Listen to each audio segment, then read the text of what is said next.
형제복지원 터를 다녀오셨다고. 네. 그 터는 형제복지원 터는 이제 없고 아파트가 이제 많이 서 있어요. 여기는 어떻게 갈 생각하셨어요? 형제복지원은 워낙 뭐 대표적인 인권 유린 사건이죠. 한국판 홀로코스트라는 별명이 있는 사건이니까 범죄라고 하면 이제 제일 먼저 눈에 들어왔죠. 근데 거기 지금 아마 남아있는 게 별로 그렇다면서 좀 흔적이라도 좀 있지 않을까.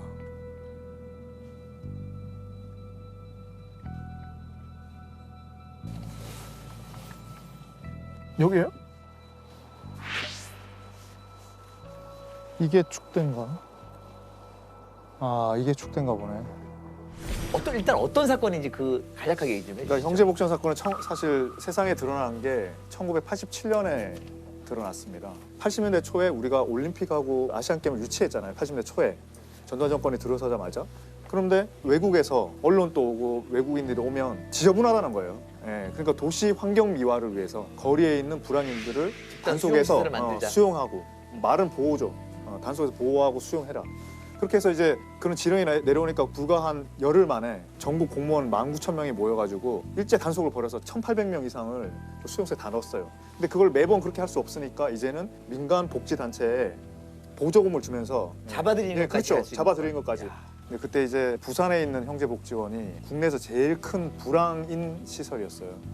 불황인을 수용한 시설.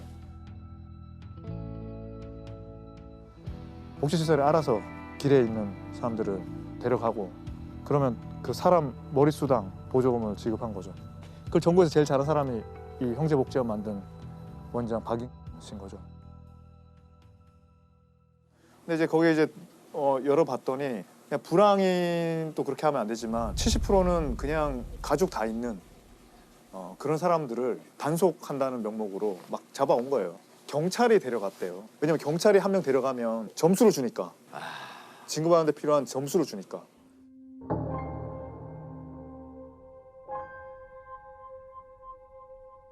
근데 그 중에서 확인된 사망자만 513명 그 안에서. 근데 한번 들어가면 못 나오는 거예요.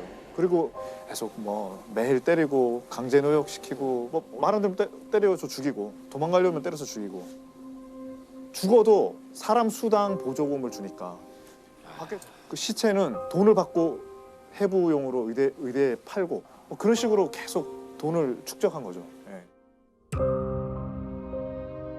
좀 어린 애들부터 한 80 거의 노인까지 계속 노동을 시키는 겁니다. 교회당이 있습니다. 그걸 지으라면 형제복지원 산이요 45도 정도 가는 국경사예요. 그걸 자갈을 지고 뛰어갔다고 생각해보세요. 부탄은 매일 맞았어요. 안 맞은 날은 없다고 봐요. 누군가는 맞아서 늘 피가 나고 쓰러져가지고 나도 사람 많이 두드려 뺐어. 내가 살기 위해서. 성폭행이라든지 구타라든지 그런 걸 심상치 많이 보고 조금 눈을 붙이고 있는데 그 소대장이 이제 성폭행을 했죠. 딴 언니들이 밤에 불기 가면 사탕 같은 걸 얻어와요. 멍청한 것들이 그 언니가 나가고 언제쯤 온다는 시간에 그 서 있는 거예요. 그거 얻어쳐먹으려고. 그게 성폭행인 줄 모르고 멍청한 것들이. 할 줄 하는데 막 호래기 소리 나는 게 호래기. 그 낭떠러지 떨어졌는데도 아픈지도 몰라요. 막 죽으라 막 뛰네. 끔찍스러울 정도로 높아요. 뛰내렸다가 다리 완전히. 그곳은 정말 지옥과 같은 곳이다.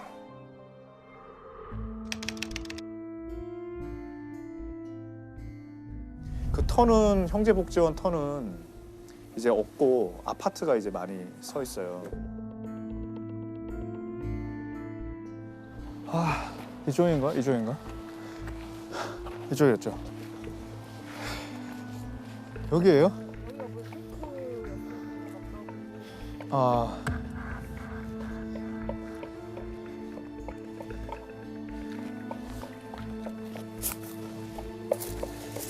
이 자물쇠가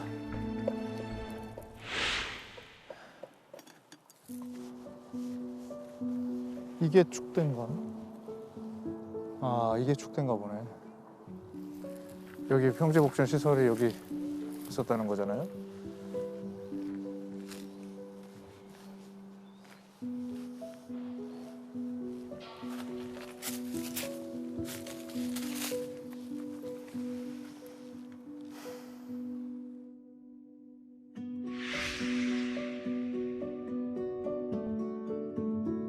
그 자유를 침해할 수 없게 만든 게 법인데 그때 법이 작동을 안 하는 거죠. 거기 이제 박인 씨라는 분은 그분도 아니지. 하여튼 그 사람이 그때 압수수색 했을 때만 해도 그 현찰이랑 예금 증서가 20억이 넘었대요. 그 당시? 네, 그 당시.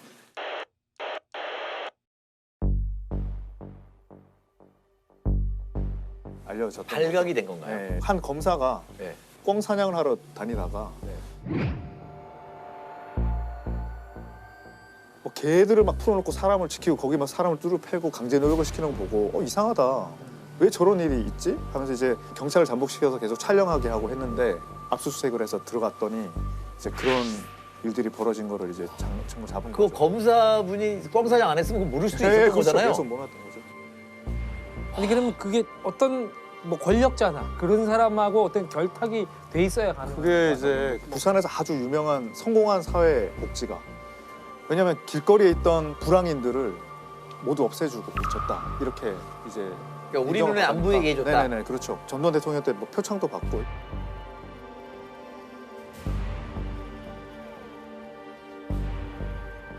유력 인사였던 거예요. 그렇죠. 완전히 그렇죠. 유력 인사였죠. 숨어서 그런 짓을 한 게 아니고 그렇죠. 시민들도 좀 이름도 거리가 알고 깨끗해졌으니까. 됐죠. 예. 그러니까 정부에서 표창을 받았다니까. 훈장을 받았다니까.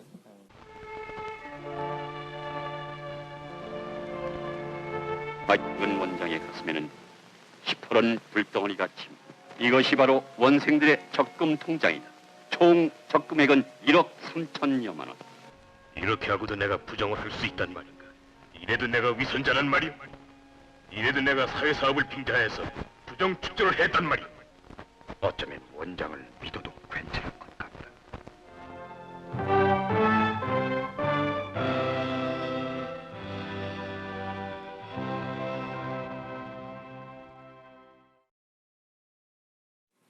그런데 이제 문제는 그 사람이 받은 처벌 때문이잖아요. 그러니까 특수감금죄는 무죄가 난 거예요. 특수감금죄라는 거는 감금시켜놓고 가혹행위를 하면 특수감금죄가 되거든요.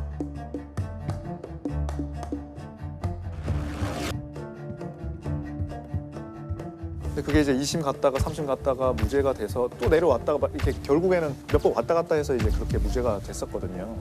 근데 이제 왜 어떻게 그게 특수감금죄가 그 사람들이 사람을 막 함부로 가두고 잡아가고 수용하고 한 거는 내무부 훈령 410조로 한 거거든요. 근데 그 훈령은 그냥 내무부 안에서 공무원들만 지키는 거지 국민들한테 권리 의무를 제한하려면 법률이 있어야 돼요. 그리고 그렇게 법률이 있어도 사람을 가두는 법률은 영장주의를 지키지 않으면 무효예요. 그냥 아무리 법률을 만들어도 판사의 영장 없이 사람을 그렇게 감금할 수가 없어요. 근데 이제 그 다 위헌인 거죠, 위헌. 네, 네. 위헌이고 불법이고 무효인데 근데 정당행위라는 게 있어요. 형법 20조가 정당행위인데 그거는 법령에 의한 행위. 그거는 정당행위예요. 그러니까 그 법령에 의한 행위라는 거죠. 그것 때문에 대법원은. 근데 그거는 사실 위헌인 법령은 여기 해당되지 않는 거거든요. 근데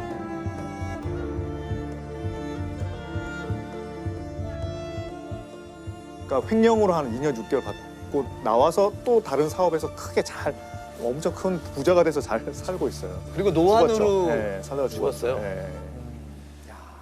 그 판결을 보면은 근데 이 잔혹한 모든 행위들이 해도 되는 일 안에 속해 있다. 그렇지. 횡령만 안 했으면 완전 무죄일 뻔했네. 네, 완전 무죄.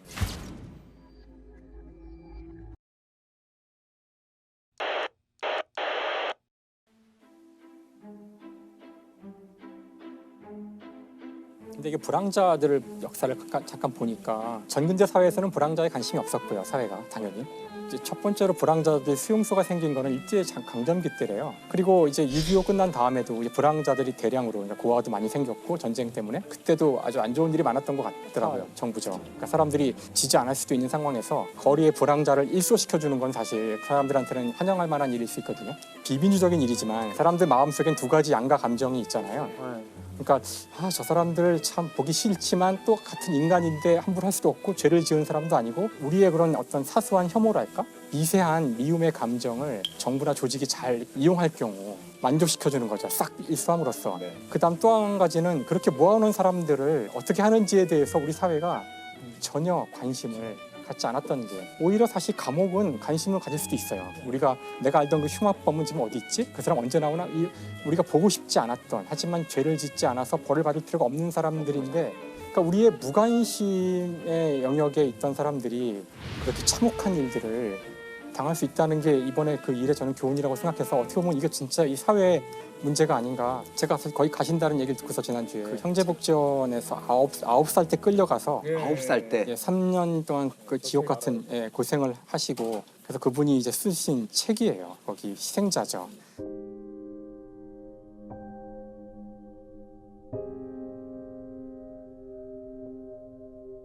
굉장히 아주 안타까운 케이스인데 아버지하고 자기 누나도 같이 끌려 들어가서 그 두 사람은 너무 이제 고생을 해서 그런지 정신병원에 가시고요. 자신도 나왔지만 아무도 자기를 더 이상 반기지도 않고 그래서 오히려 나와서 불황아가 된 거죠. 이분의 이 책이 여기 이제 아이일 때 그 사진이거든요.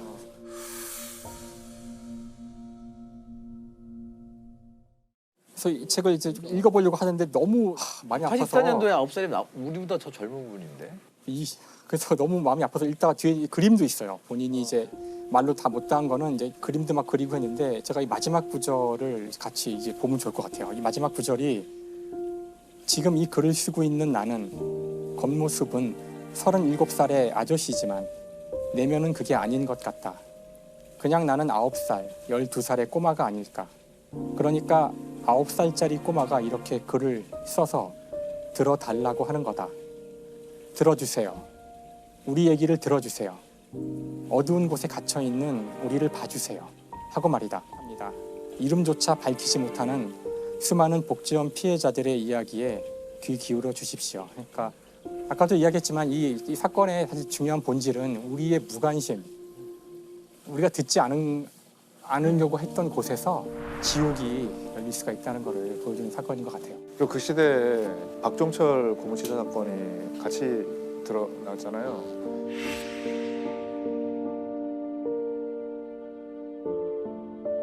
그거는 사실 서울대생 박종철 고문치사 사건이 이렇게 계속 이렇게 이야기가 됐고 저기는 513명이나 죽었는데 확인된 것만. 아니 그 사람들이 대학생이고 그랬으면은 이렇게 안 묻혔죠.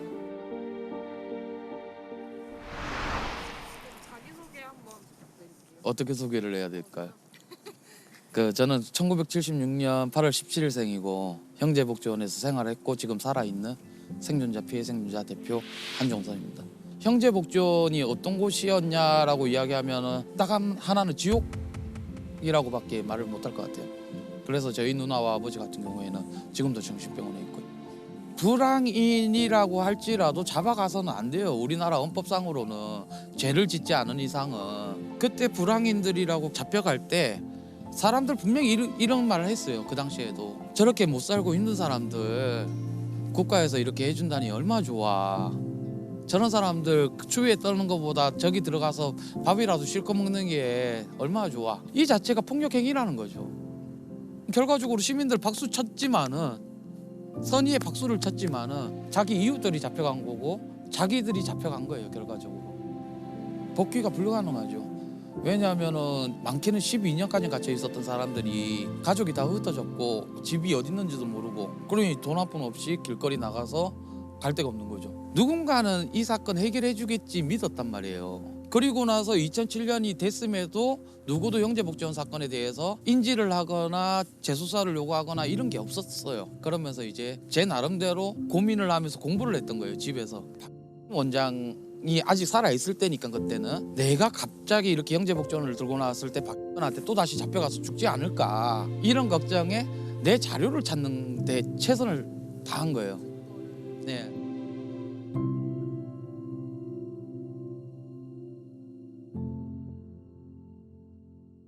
(2018년에) 법무부에서 그 검찰 과거사위원회를 이제 꾸려서 몇 가지 사건을 이제 다시 한번 검토해 보라고 했는데 검찰 과거사위원회에서 이거는 국가가 책임 있는 거다. 또 이거는 그때 당시에 판단이 법령에 위반한 거다. 잘못된 거다. 그래서 그 법무부가 그 2018년에 권고하기를 비상상고를 해라. 비상상고. 그러니까 비상상고라는 말이 아마 되게 생소하실 거예요. 통상적이지 않다는 거예요. 오로지 검찰총장만 할 수 있어요. 그것도 대법원에만. 네, 아주 특별한 그거죠.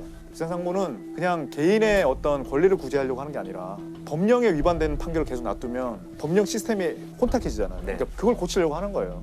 그래서 검찰총장이 2018년에 문무일 검찰총장이 여기 와서 비상상고를 했어요. 네네. 그 얼마 전에 3월 11일 날 대법원에서 난 그게 비상상고에 대한 대법원 판단이 나온 거죠. 근데 이제 비상상고가 기각됐습니다. 그러니까 네. 그것도 기각시켜버리면 왜 비상상고를 하라 그랬는지. 비상상고 하라는 건 이제 법무부가 그래도 최선을 할 수 있는 게 그밖에 없으니까 이제 그걸 했던 거고, 대법원은 기존에 계속 유지하고 있던 비상상고에 대한 기준이 있어요. 근데 이제 형평의 이 저울이라는 거는, 재판의 저울이라는 거는 오랫동안 공평하게 해와야 되는 건데, 어떤 한 사건이 너무 심각하다고 해서 그거를 변동시키는 거는 바람직하지 않다, 이런. 근데 저는 이런 걸로. 설명을 듣는데도 이해가 안 되는 게 비상상고라는 게 올라왔는데 그걸 기각시켜버린, 이게 제가 상식적으로 생각해봤을 때는 결국은 이거는 순서가 이제 국가 배상 소송으로 갈 수밖에 없는 건가요? 근데 국가 배상 소송을 하려면 네. 국가의 책임이 인정돼야 되잖아요. 네. 그 국가의 책임 인정. 이 판결이 비상상고를 기각하면서도 국가의 책임을 인정했어요. 국가기관이 주도적으로 방조하고 묵인하고 해서 이렇게 인간의 존엄을 침해하는 그런 걸 했다.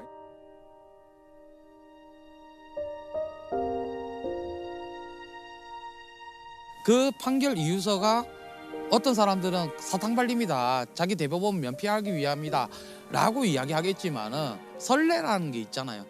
선례를 남겼기 때문에 우리는 최소한 인간의 존엄성을 지금 또 한 번 확인받았다. 인간 취급을 못 받고 우리가 살아왔는데 모든 사람의 인간의 존엄성은 평등하다라는 것을 이야기를 하고 부여해 준 부분이 나는 일단 고마운 거예요. 그래서 이제 우리의 싸움은 과거사위원회가 철저하게 조사하냐 못하냐의 싸움인 거예요. 대법원도 고심을 한 것 같아요. 그러니까 판례를 바꿀까도 생각했던 것 같아요. 왜냐하면 전원합의체까지 갔거든요. 근데 약간 절충을 시도했던 것 같아요. 제가 이게 한 번 내린 판결에 대한 그걸 되돌리는 것이 불러올 여러 가지를 굉장히 많이 생각하는 것 같아요. 그렇죠. 그게 좀 중요할 그런 수도 거, 있어요. 예. 그게 무너지면 그거를 좀 위험이라고 생각하는 것 사회의 같고. 위험이 될 수도 있으니까. 근데 법이라는 것이 이제 굉장히 보수적인 나라마다 거죠. 다르겠지만, 예. 법이라는 것 자체가 뭘 하나 딱 그걸 지키자는 거죠. 딱 지키자. 네. 딱 그 법의 속성이라는 것 자체가 그러니까 약간 움직이지 않는 거죠. 유동성이나 뭐 플렉서블한 것보다는 이건 웬만하면 안 변하는 걸로 놔두려고. 심의관님이 아까 그 비상상고에 대한 걸 결정할 수 있는 권한이 있는 저한테는 거예요. 인정해줬습니다. 왜냐하면 그런 법이나 판례나 그런 기준이라는 거는 대개 동생을 막론하고 어떤 큰 사건 때문에 어떤 사건을 계기로 변하거든요. 그냥 아무 사건도 없이 어느 날 우리 한번 기준을 바꿔볼까? 이렇게는 잘 안 되거든요. 우리가 뭐 국회를 봐도 그렇죠. 뭐 정인입 관련해서도 또 이번에 여러 가지 입법이 되고, 그리고 그 계기로 그 동력으로 법을 통과시켜서 바꿨거든요. 바뀌어가는 거죠. 네네. 근데 하물며 판례도 저는 형제 복지원을 계기로 좋은 기회인데 좀 더 사실. 넓히 그렇죠. 맞아요. 우리가 동력으로 이렇게 이렇게 막 그 모두가 다 동력으로 동의할 할 수 있는 좋은 건데. 이런 또 언제 분노라든가- 또 그런 기회가 올지 맞아요. 모르는데. 근데 그건 또 저의 생각이고, 또 다른 법관들은 이럴 때는 확 넓혔다가 또 줄여야 되는 사정이 생기면 또 줄이고, 그 맨날 이렇게 할 거야? 이런 거죠. 그게 뭔 기준이야? 이렇게 되는 거죠. 고민을 뭐 많이 너무 힘들 것 같아요. 한 힘들어서 사람은, 제가 네. 힘들어서 제가 그만두지 않았습니까? 근데 지금 법을 만드니까 되게 좀 재밌고 좋아요. 옛날에 법은 전부 다 저는 과거지향적으로 생각했거든요. 근데 이걸 뒤집는 순간 미래가 열려요. 아직 공직에 계신 건데 방송 나오시게 되면 예를 들면 아까 뭐 제가 대법관이었으면 비상상고를 인정합니다. 그러네. 이런 거라든가. 위험한 이거 되게 발언. 대담한 언어인데 괜찮으세요? 양 PD 이거 좀 내보내는 거 생각해보고. 아닌가요? 혹시 갑자기 정심이관 잠깐 면담 다음부터 못 나가. 위에부터는 못 나간 사람이 앉아가지고.